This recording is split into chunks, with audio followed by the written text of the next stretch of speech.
Bhaskar's area YouTube channel కు స్వాగతం. APPSC నిన్న డివైఈఓకి సంబంధించినటువంటి ఫలితాలు విడుదల చేసిన విషయం మనందరికి కూడా తెలిసిందే. మరి ఇప్పటికే ఎవరైతే డివైఈఓ పరీక్షలు రాసినటువంటి అభ్యర్థులు ఉన్నారో వారంతా కూడా వారికి సంబంధించినటువంటి ఫలితాలు చెక్ చేసుకోవడం జరిగింది. ఇంకా ఎవరైనా డివైఈఓ పరీక్ష రాసి మరి మీరు క్వాలిఫై అయ్యారా లేదా అనే విషయాన్ని మీరు తెలుసుకోవాలి అనుకుంటే మరి ఏపీపీఎస్సీకి సంబంధించినటువంటి వెబ్సైట్ psc.ap.gov.in అనే వెబ్సైట్ ని ఓపెన్ చేసి ఇక్కడ అనౌన్స్మెంట్స్ అనే దాంట్లోకి వెళ్తే మనకి రిజల్ట్ తో పాటు ఫైనల్ కీ కూడా కనిపిస్తుంది. మరి ఈ రిజల్ట్ నోటిఫికేషన్ లో మీ యొక్క నంబర్ అనేది ఉన్నట్టయితే మీరు ప్రిలిమ్స్ క్వాలిఫై అయి మెయిన్స్ కు అర్హత సాధించినట్టుగా మనం భావించవచ్చు. మరి నిన్న విడుదల చేసినటువంటి డివైఈఓ ఫలితాలు 1:100 రేషియోలో మరి ఎంపిక చేయడం జరిగింది. మరి 1:100 రేషియోలో డివైఈఓ ఫలితాలు విడుదల చేసిన తర్వాత మరికొద్ది మంది అభ్యర్థులు ఇప్పుడు 1:100 కాకుండా 1:200 రేషియోలో డివైఈఓకి సంబంధించినటువంటి ఫలితాలు విడుదల చేయాలి అని కొద్ది మంది మరి ప్రభుత్వాన్ని విన్నవిస్తూ ఉన్నారు, ప్రభుత్వానికి మరి అభ్యర్థిస్తూ ఉన్నారు. మరి దానికి సంబంధించిన సమాచారాన్ని మనం ఇప్పుడు చూస్తూ ఉన్నాం. మహాఘనత వహించిన గవర్నర్ పవన్ కళ్యాణ్ సారి గారికి హానరబుల్ డిప్యూటీ సీఎం వినమ్ర నమస్కారాలతో సార్ అంటూ సబ్జెక్ట్ ఇక్కడ చూస్తూ ఉన్నాం. డివైఈఓ పరీక్షకు 1:200 రేషియోలో అభ్యర్థులను ఎంపిక చేయడం లేదా పెంచడం కోసం అంటూ ఇక్కడ సబ్జెక్ట్ చూస్తూ ఉన్నాం. మరి ఎవరైతే డివైఈఓకి సంబంధించినటువంటి అభ్యర్థులు ఉన్నారో వారు డిప్యూటీ సీఎం అయినటువంటి పవన్ కళ్యాణ్ గారికి మరి ఈ వినతి అనేది ఇక్కడ పంపిస్తున్న విషయాన్ని మనం చూస్తూ ఉన్నాం. ఇది సామాజిక మాధ్యమాల్లో వైరల్ గా మరి వాట్సాప్ లో ఎక్కువగా వైరల్ అవుతుంది. ఆ సమాచారాన్ని నేను మీకు ఇక్కడ చూపిస్తూ ఉన్నాను.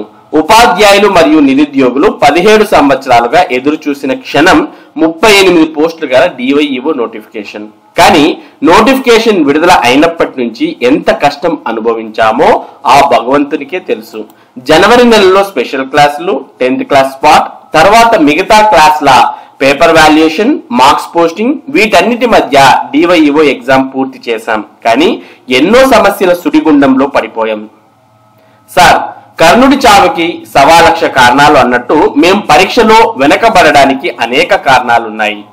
ఈ పనులలో ఎంత ఒత్తిడి ఉంటుందో మీకు తెలియంది కాదు సార్.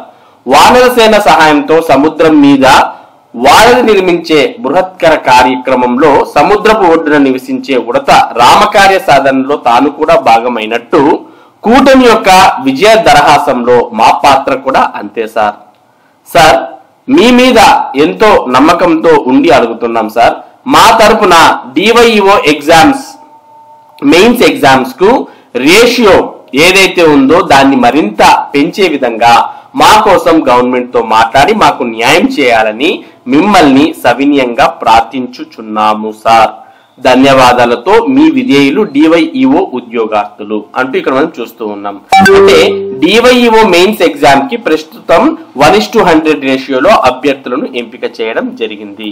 మరి 1:100 కాకుండా ఈ రేషియోని మరింత పెంచాలి.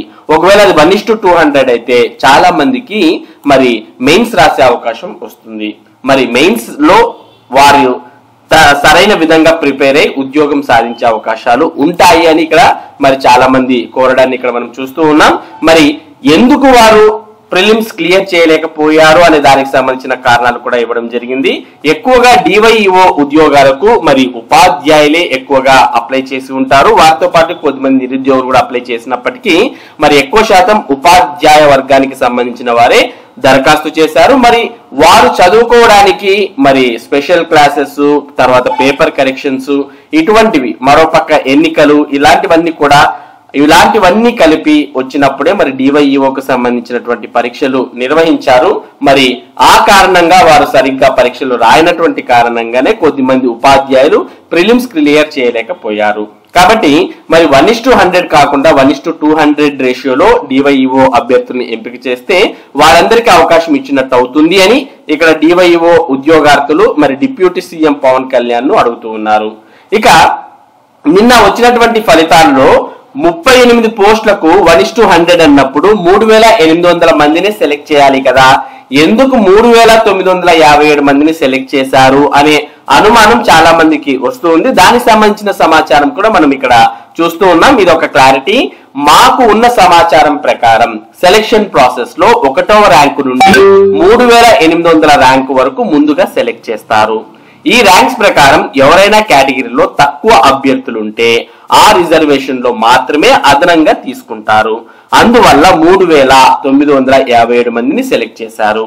అన్ని ఎగ్జామ్స్ కి ఇదే నియమం ఫాలో అవుతారు కాబట్టి ప్రస్తుతం దీనికి కూడా ఇదే జరిగింది. ఏపీపీఎస్సీ డిప్యూటీ డిఈఓ స్క్రీనింగ్ పరీక్ష ఫలితాల విషయంలో కూడా ఇదే జరిగింది. అంటే మొదటగా 1వ ర్యాంక్ నుంచి 3800 ర్యాంక్ వరకు అభ్యర్థులు సెలెక్ట్ చేసి తర్వాత 1:100 లో అభ్యర్థులు ఉన్నారా లేదా అంటూ ప్రతి కేటగిరీని చెక్ చేసి మరి అందులో ఒకవేళ 1:100 కాకపోయినట్టయితే మరింత మందిని ఎవరైతే అంటే దాని తర్వాత ఉన్నటువంటి వారిని కేటగిరీల వారిగా తీసుకోవడం జరిగింది. అందుకే మనకు 3800 వరకు కాకోకుండా 3957 వరకు రావడం మనం ఇక్కడ చూస్తున్నాం. అంటే దాదాపుగా 157 మంది ఎక్కువ వచ్చినట్టుగా మనకి ఇక్కడ కనిపిస్తుంది. ఇది డివైఈఓకి సంబంధించినటువంటి క్లారిటీ. అలాగే చాలా మంది 1:200 నిష్పత్తిలో మరి డివైఈఓ మెయిన్స్ కు సెలెక్ట్ చేస్తే బాగుంటుంది అని అడుగుతున్నారు. మరి దీని మీద మీ అభిప్రాయం ఏంటి అనేది కామెంట్ సెక్షన్ లో తెలియజేయండి. ఇటువంటి ముఖ్యమైన సమాచారాన్ని భాస్కర్స్ ఏరియా మీకు అందిస్తూ ఉంటుంది.